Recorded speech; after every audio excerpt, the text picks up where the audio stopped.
they could just sit back, right? They could just every single time that they've got Mass Serpent Wards and Elder Dragon form, pop it down in 10 front of a tower, seconds take the remaining. tower, go back, play defensively around high ground, get some good vision up, 5 and then seconds do it again remaining. in about 2 minutes time, and then you know try and just take the map away slowly and slowly against Galaxy Racer. Ooh, I want to see a Phantom Lancer come out actually from Galaxy Racer right now. It's great against Shadow Shaman, not amazing against Snapfire because of that little neat trick that we saw with the Ag Shard, but DK doesn't have much mana.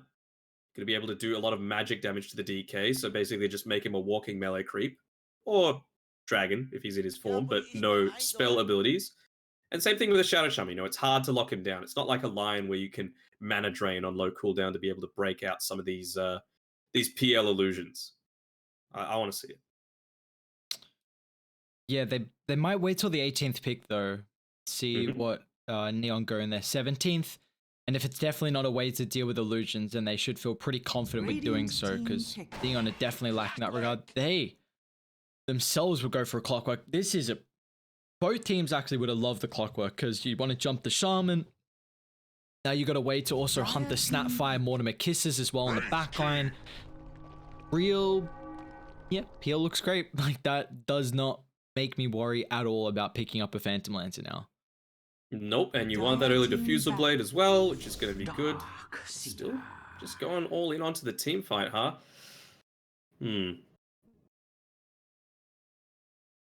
How do I feel about that? I mean, it reveals that it's a 5 Phoenix as well with this, because you need to be playing the Clockwork with the Darkseer, it feels. Puck's not quite as good as the likes of, an Ember Spirit to pair together the Iron Shell onto. And I wonder if this even is a game where, like, I'm just going to keep assuming that it's going to be a PL. You don't want to have that on him either. So maybe it's not even an Ags game on this Darkseer. It's really good, but it's not, like, amazing on any of these heroes that you're going to be giving it through to. Could they even think about a Sven for Galaxy Racer? You've got that Darkseer combo. I feel like you might look for a little bit stronger of a position 1 if the Phoenix is going to be your 5 then. And yeah. 10 seconds remaining. I don't hate it. Don't hate it at all. And again, he is one that wants to have that Iron Shell onto him, and you're giving him movement through from the... Yeah, look at that. They're just making sure that it's nothing that's going to super punish him in lane. Centaur's always going to be annoying. Viper even more so. So yeah, I feel like you're right. I feel like this is going to be the Sven. Yeah, because if they were trying to protect the Phantom Lancer here, then you'd see like a Centaur and Underlord banned out, I think. But without the Underlord, it kind of feels like PL does well versus the Viper. In the lane, it's not the greatest, of course, but as the game goes on, Viper's got no way to deal with the illusions. So be really surprised if they still think about going the Phantom Lancer now without really protecting it. They got a lot of time, all this reserve time for Neon to be able to consider this. 2 minutes. So they're like, all right, why did they go ahead and get rid of that? They're going to go the Slug. Okay, well... Would have been alright, but... Yeah, you got tanky DK, tanky Wraith King. Got some instant control versus Slark, which is a bit awkward. 10 seconds remaining. Pick. Not the route I was thinking about. I guess that's where the Nether Toxin break really comes more into play with someone like a Spectre. Alright, yeah. It's not bad. Allows you to get right in onto the backlines, particularly a Shadow Shaman, right? That just wants to be standing there channeling, but I kind of feel like you've already got the Clockwork to do that. He's going to be able to snipe out the Mortimer's Kisses. He's going to be able to stop shackles from being used from the Shadow Shaman. So now, what are they going to be used to put into this Spectre? Like, what offlaners are actually going to have a decent time against it? Yep, that is the one. I don't know how I didn't think of it. Is this new hero? Have you seen Necro once? I'm all about these new heroes now. I don't know. I think we saw it once. Yeah, and it was one that I remember. It was level 5 and it didn't have Ghost Shroud and it sucked for some reason. You know, you just couldn't rotate to another lane to deal with one that was going really poorly. But I love the pick. You know, it's going to be great against this Spectre as the lane goes later on. A little annoying against the Phoenix and the Puck. You know, that Ghost Shroud's not going to be able to save you. Might even get you killed, to be honest. Depending on how Alacrity likes to build this, he might go into something like a Dagon. You never know. Yeah, it was South built that played it. They played it versus Neon, and didn't go too well in that one. So we'll see how if Neon playing themselves on CTM. Do you feel like this? Like I don't really see CTM like on like a lot of ranged heroes like the Necro or something like that. It always feels like the brute strength off lane that has the initiation factor. So, you know, do you feel like he's still going to be able to thrive on someone like a Necrophos, even though it looks like a relatively good game? I think he is. A lot of them were removed from the pool, right? I think Mars, Sand King, Centaur were all gone. Dragon Knight have already been picked for themselves against the Puck. So what really is left? I mean, Kunkka, that's about it. But not sure you want to be playing a Kunkka into the Spectre. I think Necro is just fine. All right, well, heading to the second game. Of course, Neon had a beautiful game one performance from them, so they've got the advantage here in this best of two. Do we feel like Galaxy Racer can even up the series, though? All right. I think, again, these two teams are really even. I don't think this is a major draft victory for either side. I mean, maybe slightly towards Neon, just because of the late game impacts that you're going to have from the Necrophos, as well as a decent laning stage of Yopaj into the Puck. So I think for Galaxy Racer to have a chance, they're going to need to take some really good team fights. And again, it feels a little bit like it's on the position 4. Is Paulson going to be able to catch out the Mortimer's Kisses? Is he going to be able to stop some key shackles? And, well, Neon as well, going to be able to catch this Puck. So it's a game of the pos 4s one more time. I'm going to go with Neon. 30 seconds to battle. I feel like this Necro last pick is bonkers. I don't believe they're actually going to be able to burst down the Necro quite often at all. Looks like a incredible lane versus someone like the Spectre. You've got that percent damage in the Heartstopper aura. We're going to see the Reaper Scythe as well be a great way to bring down these tanky heroes. And look how difficult they're going to be able to kill through like the 18-minute mark here. Natsumi with potentially Radiance. DK is already really hard to kill off as well. You're going to have all the sustained from the Necro. I feel like Dire are going to lack a lot of damage. Oh, you'll have the Sunray at least. You know, that's the thing. Like, it feels like Clockwork needs to go bonkers early game. Darkseer probably isn't going to do all that much, to be honest. And then Puck's just about control as opposed to pure damage. It's all going to be on the Spectre and the Phoenix if they're looking to win any sort of late game team fights here for Galaxy Racer. You shall not. We've seen the mid matchup time and time again. Nothing that people aren't too familiar with now. The DK versus the Puck. Just a lane where Yopaj is going to be able to play very stable, putting a lot of pressure onto that tower. And Puck is someone who likes to make a lot of maneuvers across the map. And it's very difficult because if you do so, then the DK can just chunk down a lot of your tier 1 tower. So I think we'll see early on, this lane should be pretty free, just trading CS-wise. All of the aggression and action will be on the side lanes. Radiant's bottom tower is under attack. A little bit curious. I think that right click that Playhard just put in onto Yokem was the first time that he'd actually done it in the lane so far. And that's what he's scared about. He's scared about getting daggered. Not a huge amount of movement speed early on from this Shadow Shaman. Now that it's been used, though, and the Fiery Spirits are on cooldown, he can look to make a few more aggressive plays. Look at the difference in the right-click damage. Like, nearly a 20 attack damage advantage that this Shadow Shaman has against the Phoenix. It is, of course, countered by his small attack range, but still. If you can get in range without too much turnaround threat or something that you need to be concerned about. Don't know if he'll be able to get to this camp in time, actually. And actually being bullied away a little bit by Jazz is going to be a man fight. Shall actually? Yokem? He should be able to win this, play hard. Doesn't have the level 2, so Yokem, he's able to pick it up. First blood for the Phoenix. Doesn't block the camp either, so Jokem's going to be able to pull it. It's a strong camp as well. Those ghost creeps. So nicely done for Galaxy Racer. And do you also like what they've done in regards to Polosun? He's on the clockwork, but he's actually playing with Mizu in this lane and having the Phoenix as a position 4, but up in the Spectre lane. I think it's fine just because you need it. You need that early game aggression to be able to take away some of the ganking potential that this Snapfire is going to have. You need to make sure that Natsumi's not going to snowball like he's been prone to do.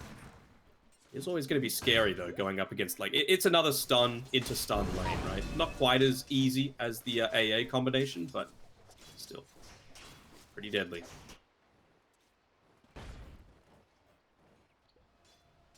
So, play hard.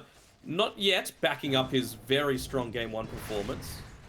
Perhaps needing to put a little bit more harass on into the lane.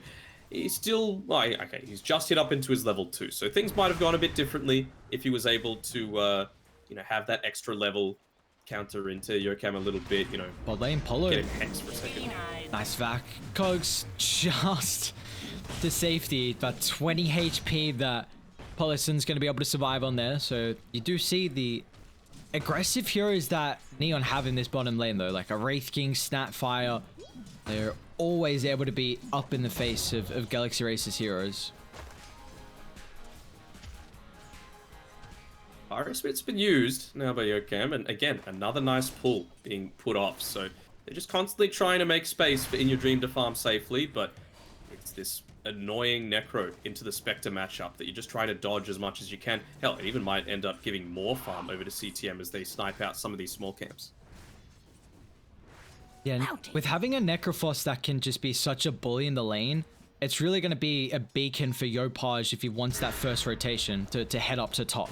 Like, you can have this hero who's very difficult to bring down but doesn't do too much damage to the tower like the Necro, but then you fulfill his kind of weaknesses with a DK rotation there with the Elder Dragon form. So we actually do see Natsumi though falling down bot. Mizu picking that kill up. Very nice little recovery there for Mizu's Darkseid. Well, recovery actually, not really, because he's top of the last hits and looks like he's having quite the lane so far.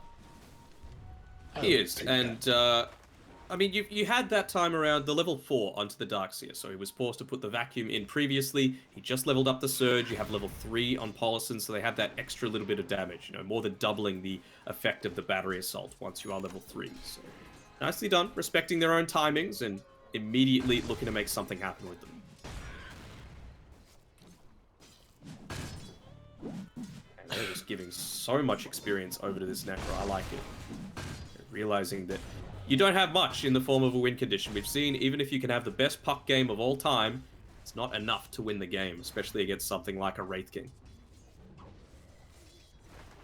How does that late game matchup end up faring with a Spectre and a Wraith King? I think the Spectre's totally fine against it, right? Like, it's maybe at level 25 it starts to swing a bit more in the Wraith King's favor once you get the Mortal Strike having a 2-second cooldown instead of 4, but I mean, it's certainly a scary prospect throughout the mid-game. Severely lessened because of having a Necro. Natsumi stuck in the cogs. Cookie back to a minimal amount of health, but nice vac into the cogs. Mizu is able to pick that one up. Just 1 point in the vacuum was enough there. That is 2 deaths in a row as well on Natsumi's Wraith King. Yeah. Bit low. Yokam, Alacrity. Gonna be able to catch out the Dragonite in the river. So Galaxy Racer, their lanes, something we've come to love from these boys, how stable they are in their lanes. And in this game, they're having quite the performance. 4 kills early on. 4 kills early on, but net worth, it's still going the way of the Neon cause. You know, leading the way is CTM. Might look to make a rotation up here. They use the Elder Dragon form, which is unfortunate. They're not going to have that tower taking potential towards that top side of the map, but Reaper Scythe available, Siege Creepers here. They're going to need to make something defensive happen. Polosun makes his TP rotation up. They could get a kill onto this Necro. That'd be huge. Don't know how they're going to do it, but it'd be nice. That observe what I think scouted out the Clockwork and Phoenix though, so he's aware of the double support rotation, and it means that Neon are aware that they can go aggressively on Mizu. All the controls being used at the moment. Surge, unfortunately, back. He stays alive with a stick. Mizu Very cute plays from the Darks here so far. Yeah, and the infused raindrops as well, making sure he's able to survive through the burst coming through from that ether shock.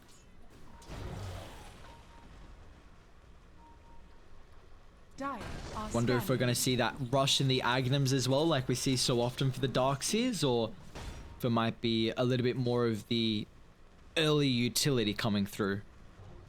Yeah, with the Spectre, it's always going to be a much stronger presence, right? You just pop it onto him, he gets that extra HP doing so much for a Spectre just because of the damage you're able to dish back out with a Dispersion, and of course, just being next to someone, it's going to be really impactful for being able to quickly take out the supports on Neon's side. I'm seeing a low HP Zhao as it goes down again. Alacrity having a nice early game. Tower is under attack. He got a lot out of this lane against the Dragon Knight as well. Yeah, he did. Third in the net worth. Let's see. Go on Witchblade first item. Is you down bot? Will end up falling here, Natsumi. Gonna make sure he cuts him down with the crit there, so it's able to pick up a nice worthwhile. That is also actually the first kill of the game here for Neon.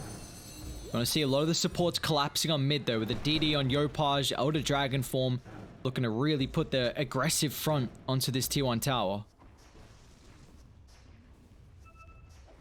They even use the TP on the Darkseer as well, so he's going to need to surge his way back out to the lane as quickly as possible. Not going for the Haunt level up just yet on In Your Dream. Just realizing, look, probably want to finish up maybe just the nice boots. Hex. Shackles, Cookie, all the stuns laid on top of the park. That was a great use of the instant Hex, something we've come to love with the Lions, often picked up against these very mobile position twos. And we haven't seen the Shaman as often. In fact, we actually haven't seen the Shaman yet through the group stages, but showing some presence so far. Where was Playhard standing that he could get that off? They've got an observer ward right there. Yeah, I'm trying to remember. I think he rapped from the small camp. Actually, now completely forgot. Just in and out of the mind of how that occurred. I mean, that probably shouldn't have happened, but well, they'll take it on Neon for sure. Genua, give me all that experience, please. You reckon some of the pro players are nerdy enough to know the experience count that they should be getting, and if someone's soaking it up? Maybe not the exact amount, but you know, you might be glancing at your XP and you're like, hard creep normally gives more than this. They might know in that way, but I wouldn't be like, you know, pushing up my glass and say, oh, that normally gives 50 experience and I only got 25. Who do you reckon would do that? Who do you reckon, like... EE. EE? Okay, there you go. That was really fast too. Polo, jump in. When you got a target like this Shaman, so easy to bring down. They even dropped the wall or two.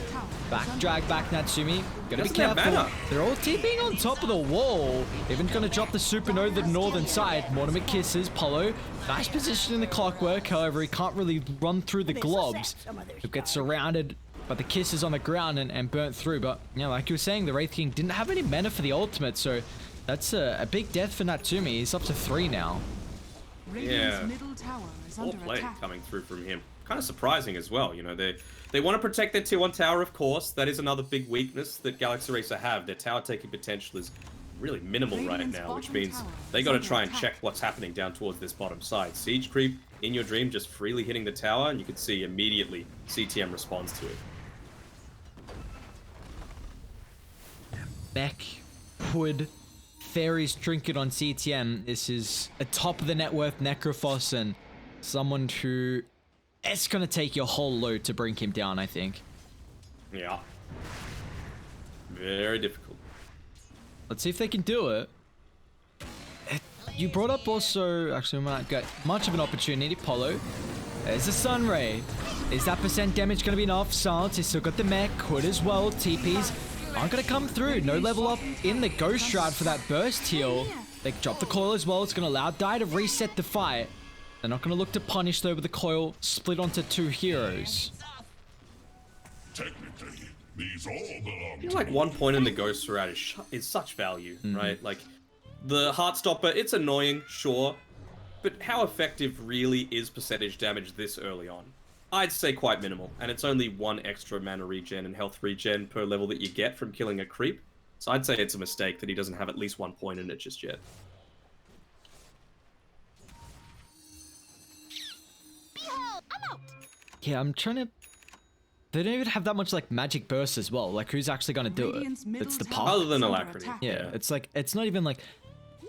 It gets to a stage where it's kind of chipped too. Like it's not going to bring you down from 4 to 0. Maybe the Iron Shell is maxed out, but... Yeah, I'm very intrigued, very intrigued. And I like that Galaxy Racer went for that play as well, because you saw around the mid lane, right? They just were forced to use the TPs to try and defend. Didn't work out, but the TPs were used. And with the low cooldowns available, they saw that, well, Natsumi's TP back to the top side. He's farming away. He cannot join this fight. Shot. Probably didn't want to either. Onto Yopaj, even committing the wall too. See the great use of the cogs. Coil dropped on top of the backline. Shaman, Haunt, in your dream, doesn't have a whole lot amount of health to play with, but he doesn't have many heroes to verse. He does not care.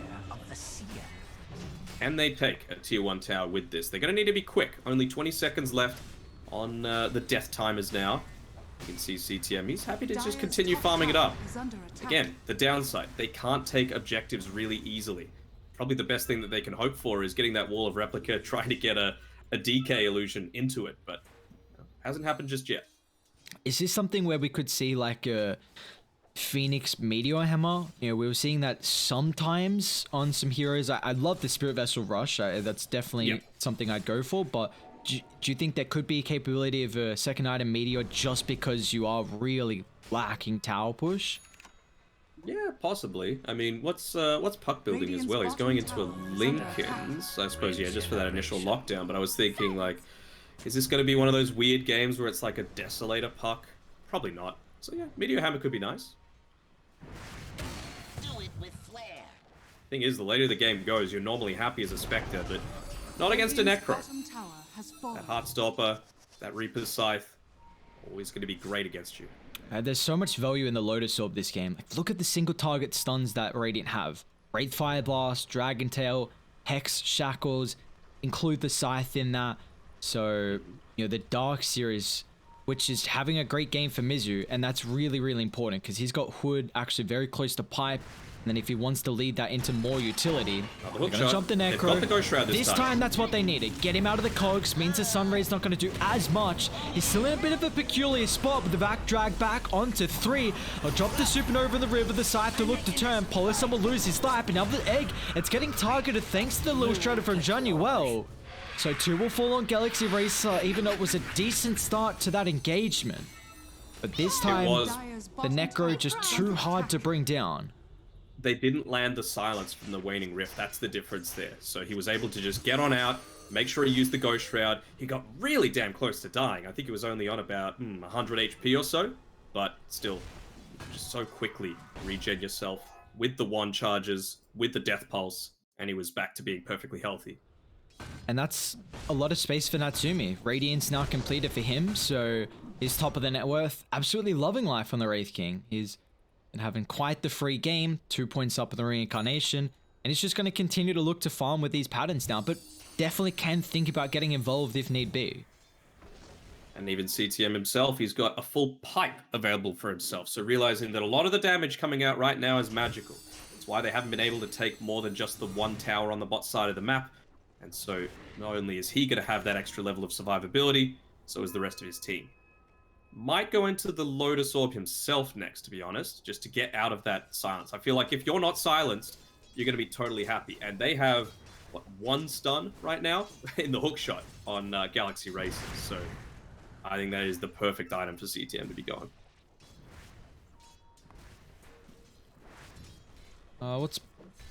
He's going Greaves, just as good. Gives him a little bit more of an expensive dispel for the silence. The team aspect as well is going to be really nice here with that Greaves. Yep. Frees up an item slot as well eventually, which is always helpful. After that, honestly, I would go Ags on this Necro, just for the extra little bit of reduced cooldown on the Ghost Shroud. Also, I believe it doubles the Heartstopper aura damage when it's active, which is pretty huge. And then you consider as well, if the game goes super late, you're going to be level 25. So, you know, you add on that base damage and then you double it, which is kind of crazy. So what, you got a 10-second Ghost Shroud cooldown with just 5.5-second downtime because of the 4.5 duration, so you spamming that. You'll probably have a cooldown reduction item at that point as well, whether it be the Quickening Charm or Spell Prism. Yeah, and you're not really worried about Dire bursting you through that Ghost Shroud. Like, if you're against a lot of magic damage, you might be worried. Yopaj break in. He's got a double damage rune. They're actually going to commit the Scythe for Polo Sun. But he's got to buy back. Coil only on one. Horn follow-up with the VAC. Whoa, Mizu onto 5. What a great supernova on the high ground as well. But Radiant, can they tank through all the abilities? Mech, Pipe, all used, but they've only found the kill on top of the Snapfire. Play hard controlled. They burnt through the Dragon Knight's life as well. Now they need to target the Wraith King. Northern side reincarnation. Gonna get popped here, but Natsumi slowed up thanks to the Fire Spirit. And he's gonna get burnt out. Yeah, you deserve some tips, Mizu. What a combo. What a combo. Divide and conquer as well. They made sure there was just so much chaos happening in the middle of that team fight, right? So you could just kite the Wraith King away from the rest of the team, slowly take down the squishier supports, even get the buyback out of Zhao. And they're looking in a much stronger position right now if they can keep making those sorts of plays happen. Yep, and let me see if Mizu gets the Wraith King with that Wall of Replica. He's able to play around with the Radiance Burn too.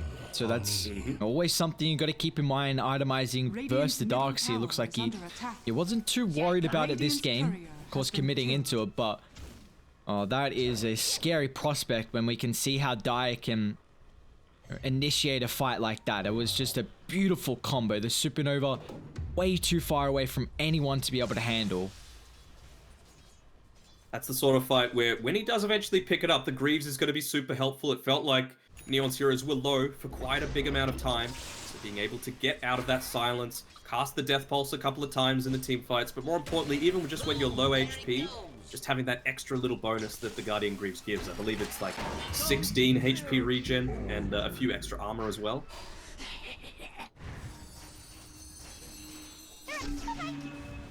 That was also the Spectre getting very involved too, which is another big thing. We've seen In Your Dream, he's actually got 9 kill participation out of the 16. He's got 8 assists at the moment, but with all that experience that he was able to gain, he's now even at the top of the level chart. Manta completed. He's also got that Spectral Dagger as his 15 talent, so we can see him spamming this one out a great mod deal. And he didn't even, they just popped the Elder Dragon form to try and get a kill onto the Phoenix. Didn't work out. So Yorkam was able to survive, move himself away. And that's a big timing used now on Neon's side. They might look to group up again. It's going to be around the similar sort of time that In Your Dream is going to have his Haunt available, provided he's going to get some mana. Might look to go all the way back to base just to make sure it happens. Yep, even TP's there as this quick rotation comes through from the rest of them. Might even kill play hard 2 times in a row. Oh, both supports grouped up like that. Haunt, Coil breaks. A quick 2-man pick off. Radiant, do you actually want to continue the fight? You might be forced to because Natsumi's going to get caught out. Sunray, they've already burnt through the first life. They also got the Wraith King illusion. So he's going to spawn back straight on top of the wall. They'll drop the Supernova. The control's a little bit out of range. Great positioning of the Cogs. Pushes Yopaj back into the stun lock. The Sunbreak heal. They'll burn through the Dragon Knight. They'll burn through CTM. Galaxy Racer are executing these fights at such a high level. Has been killed. And just everything is coming off perfectly. You know, abusing the small mistakes that Neon are making in terms of going for kills, not achieving them. Feels like Play Hard, Shadow Shaman's not doing all that much. You know, having the ability to stand on the back lines as a lion and go for a multi-man stun. It's very different from just having to go in super deep like he has been so far. And I don't think we've seen a Mass Serpent Wards used aggressively to try and take a tower either. It's all been defensively trying to at least minimize the impact of a gank coming through from Galaxy Racer. Yeah, even like Elder Dragon form or something like that. It's just very... I think mid, maybe, it was used, but other than that, yeah, they haven't used it for a while to take a tower. Maybe we could see, like, if Dire use all their ultimates, don't get a couple kills, then we could see Radiant force Roshan, but that really comes down to if Dire like waste a couple of ultimates here, because that is the big thing for them. That's why they're winning these fights, because of the team fight lineup they've got. Alacrity's gonna pop the smoke with the invis too. Very nice, and even baits a bit of a blink forward. I don't think you want to fight yet on Galaxy Racer. You are so close to picking up the Ags on Mizu. You don't have the Horn, you don't have the mana on In Your Dream, who, by the way, getting close to picking up a Diffusal Blade, which is going to be super nice against this Wraith King. Hell, you can get that Necro down to having low HP and low mana. Gonna be real nice. Yeah, the Dragonite as well, another beefy strength hero who does need mana to play a part. So this is gonna be farming with this Elder Dragon form as well. So this is a big window. In about 30 seconds time, they're gonna start to just hit the go button on Galaxy Racer. Yeah, and do you feel like Neon are going to be able to mimic that though? Like, them being so far behind, and with how these team fights have been looking, I'm actually really worried for Neon at how they might not be able to contest it. I don't think they're going to be able to at all. You know, it's going to need to be a similar level of team fight execution that's needed if they're going to try and take any sort of win out of this one. And, I mean, you know, the Wraith King might be able to have the BKB, might be able to be level 18, but as soon as that BKB is gone, they're just going to focus all the attention towards him with that Diffusal Blade and take him out. There you go. Ags completed, Diffusal Blade completed, Haunt back up. Any other items freshly... Holy Locket's close. Boy. Which would be nice. So farmed. Actually, so farmed they are on Dire. So is the Wraith King. He's top of the net worth. Unfortunately, he's not going to have a BKB by the time this fight breaks out. No, I don't believe so. These skellies aren't going to get enough creeps. Dire's top tower is under attack. Uh-oh. Uh-oh. And Roche is up. Play hard. In an unfortunate position again. I think they just caught the edge of him. Oh, they pop the Lincolns. Instant Haunt. They'll get rid of the Shaman. They're going to try and deal with the back, which is Natsumi. Is next to the T2 tower, so the rotation's going to come through. But they've already killed off the first life. Can they do it a second time, though? Polo going really deep. Great cogs, but it's not going to matter here with the quickie positioning. Natsumi, also with the Radiance, he turned it off, the toggle, so I don't think they got the illusion with it. So... and they're all the ultimates committed, like I was bringing up before. Unfortunately, Reincarnation still long cooldown. He was just shy of level 18. He is, and it's going to cost them the tier 1 tower mid, but Shadow Shaman coming back up. BKB picked up as well for Natsumi. You can see as soon as he gets it, just makes a beeline towards the rest of his team. They're not going to have... Well, actually, they do have a decent amount of duration left on that Elder Dragon form. It's just, who can they find? They don't have... much information right now in the game as well in the river. Wrong blink from Yopaj. And now they're underneath an observer board. Polo, hook on forward. Finds play hard. Back another one! Cogs! Supernova again with the Sunray. They can't take the fight into the team fight combo that Galaxy Racer keep executing. They'll find Januel. Alacrity as well doesn't have any stunts he needs to worry about. CTM, he's in trouble here. Ghost Trap protected. They're still burning him low. Yopaj is trying to run away, but the core's back up on 3. Spirit Vessel out. DK will fall. Another multi-hero cogs from Polo-san. What a game from Galaxy Racer. This is just night and day from game 1 to game 2. And it's just crazy for me that they're able to do this without a Blink Dagger on this Darkseer. He's just in amazing positions, using the Surge to get in position just in time to be able to get... That was a 4-man vac wall again. Not even dropping the wall, actually. Vac cogs. Let's just call it that. This is scary. I'm trying to see how they can actually do something on Radiant. Like, how do you start fights, but you don't have burst? Like, we've seen so often Neon can pick one hero off, and having that instant pick-off advantage, you're getting rid of a key target, like the Phoenix, you know, like the Darkseer even, but Mizu's really hard to burst down. It's the Phoenix. Like, they need to somehow get it onto the backlines. It's been a couple of, it has to be said, lucky times where, you know, you've been caught out in the river a little bit. You had a lucky ward up that was outside the front of Roche that, you know, did give you a good amount of vision, but if they can get rid of that Phoenix, and if he doesn't have buyback, more importantly, then that's a huge amount of your damage taken away, because a lot of this is relying on you just being caught in one space, not able to run away. You know, vacuum, dream coil, cogs allows that sunray to do so much. But if you don't have the sunray, then maybe, just maybe, the regen coming through from the likes of the Dragon Knight, from the Necrophos, is going to be able to withstand Radiant's the rest of the top tower damage. is under attack. The puck, it's gonna Daedalus. So we are seeing full right-click damage build here for Alacrity's puck. Sure, gives them some tower push. Although, kind of sucks that crit doesn't work against towers.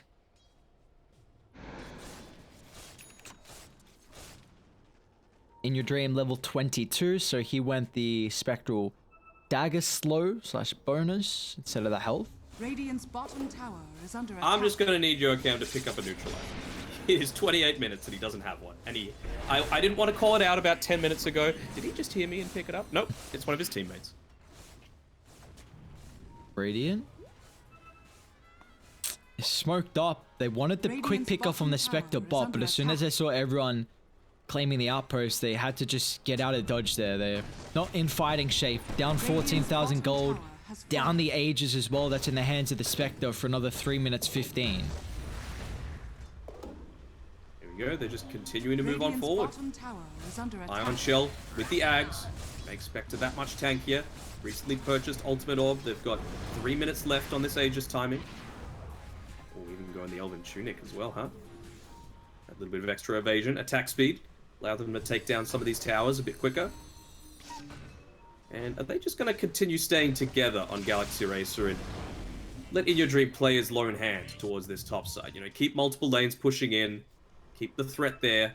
You can just see he's cutting waves, realizing, look, I'm a Fiend, I have a Spectre, I've got Horn. I like this from Neon. If they can get in onto him really quickly, he's so fast though. Oh, that's the way to beat a Spectre. You isolate him from the rest of his team when he's being greedy like this, because, you know, you can get to the rest of your team. It takes a lot longer for your team to get to you. It's just unfortunate that you see Play Hard has had a really rough game on the Shaman. 0, 8, and 6. He doesn't have the itemization where you can kind of go for a lot more of these, you know, blink pickoffs like we see sometimes in a game for the Shaman. He's got to go, you know, 8th lens, Force, into potentially a BKB, so it's all on Yopaj. Well, even then, like he feels like he's lacking a bit of damage. I want to say it's on CTM, and it's up to just the team in general not to get caught in these multi-man vacuum Radiant's top tower has fallen. Getting close to the 4-staff at least is the Snapfire. That's going to help, but you're always just feeling a little bit wary. Even just using the Diffusal Blade onto CTM. Oh. As soon as Cookie was on cooldown, he's like, I'm gone. He saw that Cookie, he's like, I'm pouncing. You know, they got no way to get out of Cogs. Force actually just picked up on Zhao, but didn't have that awareness then. I'm liking the Nether Shawl on the Necro as well. Provides him with the even more survivability. Good extra bonus damage as well for whoever they're able to find out. It's not going to be the puck. He has the Lincoln Sphere. Anything else big being built up by Galaxy Racer? I would have to say probably the Lotus Orb next for the Dark Series. Already got those Arcane Boots. Makes sense just to disassemble them. Make maximum use out of your... He's got a BKB, huh? I don't know. I feel like a Blink or a Lotus Orb might have been a bit different, but clearly, with how he's been able to get off these multiple vacs, as long as he's able to continuously walk around without being stunned, he feels pretty safe. Hex, instant on the clockwork. So tanky. You see how they're dispersing on Neon. They want to make sure they don't get grouped up because Mizu's moving them Still forward ripped. again. A vac wall, coil dropped on 3, souping over on the low ground as well. How are they constantly getting multiple heroes? They'll reset this time. The stuns will expire so they can get back to safety. And with the ultimates on cooldown, the age is getting ticked out. Neon, this could be a bit of a window. Trying to at least get the tier 3 tower. The last right click from the Siege people do it. So no naked racks now. But How are Neon going to respond to this? They've got about a quarter duration left on the Elder Dragon form. They're sticking together, though. This feels like a little bit of a fake back coming through from Galaxy Racer, and they've even got the haste on Mizu. Blink in, Phoenix. That's the target. You were bringing up. You've got to kill the Phoenix, but the Cookie actually flies Natsumi over the Phoenix, and up with the rest of Spectre Illusion to instantly jump in the back. They'll deal with the Shaman, all their control. CTM back inside the cogs. He can't get it back out to safety. Natsumi's also stuck as well with the BKB. They've got to call it quits. Galaxy Racer will tie up the series. They only die 6 times. What a incredible second game from them. It was incredible. Like, I still am going to go down on record and say that was a winning draft from Neon, but some amazing team fights coming through. Perfect synergy with all of their ultimates. And yeah, they were just able to pull it out. Very nicely done to get a 1-1 against a team at the caliber of Neon. So, we were saying before, it was second against fourth. After that, Neon, they're going to bring themselves up to 7 wins. Galaxy Racer up to 8. And we're not done. We've got another banger of a series with Neon now in technically equal third place with Motivate Trust, both on 7 wins. So that should be a banger. That is going to be exciting. We got a 20-minute break between this series. So next up, OB.Neon taking on Motivate Trust. It'll be our second last series of the night for our second last day as well for the group stages here for the Loot Bet Pro Series Season 6. Come back in 20 minutes for our third series, Neon taking on Motivate.